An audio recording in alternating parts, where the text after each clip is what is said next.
Specific క్యారెక్టరైజేషన్స్కి వచ్చేటప్పటికి ఈ Sonu model ఇవన్నీ కూడా అంటే మోర్ ఆఫ్ టీనేజ్ ఆడియన్స్కి లేదంటే ఇన్స్టాగ్రామ్ జెన్జీ యూత్కి కనెక్ట్ అయ్యేలాగా పిక్చరైజేషన్ అంటే దాన్ని డిజైన్ చేసుకోవడం జరిగింది కదా. సో ఇది ఫ్యామిలీ ఆడియన్స్కి ఎంతవరకు కనెక్ట్ అవుతుంది అనుకోండి. ఎందుకంటే ఒక సినిమాకి ఓన్లీ యూత్ ఆడియన్స్తోనే కలెక్షన్స్ రావు, ఓన్లీ ఫ్యామిలీ ఆడియన్స్, ఈ రెండు డ్వెల్ అయ్యి సమానంగా అందరూ థియేటర్లకు వచ్చినప్పుడే సినిమా అనేది హిట్ అయినట్టు దాన్ని మనం తీసుకుంటాం ఒక కోణంలోకి.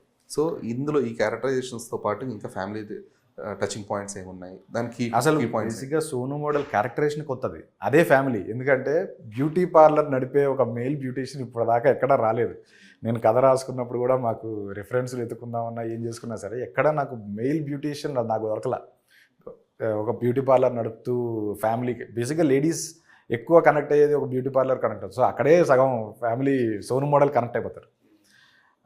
నెక్స్ట్ దీంట్లో మేము చూపించని ఎలిమెంట్స్ చాలా ఉన్నాయి ఇంకా సినిమాలో. అంటే ఒక మంచి మదర్ ఎమోషన్ ఉంటుంది. లాస్ట్ టైం విశ్వకు ఫంక్షన్లో చెప్పాడు.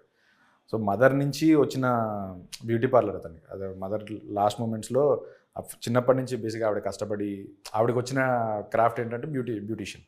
అక్కడి నుంచి నేర్చుకుంటాడు ఈ క్యారెక్టర్. సో అది మంచి ఫ్యామిలీ గాడికి ఇంకా చాలా ఉన్నాయి లేయర్స్, ఒకటి కాదు. అవి మెల్లమెల్లగా ఓపెన్ అవుతాయి సినిమాలో బేసిక్గా.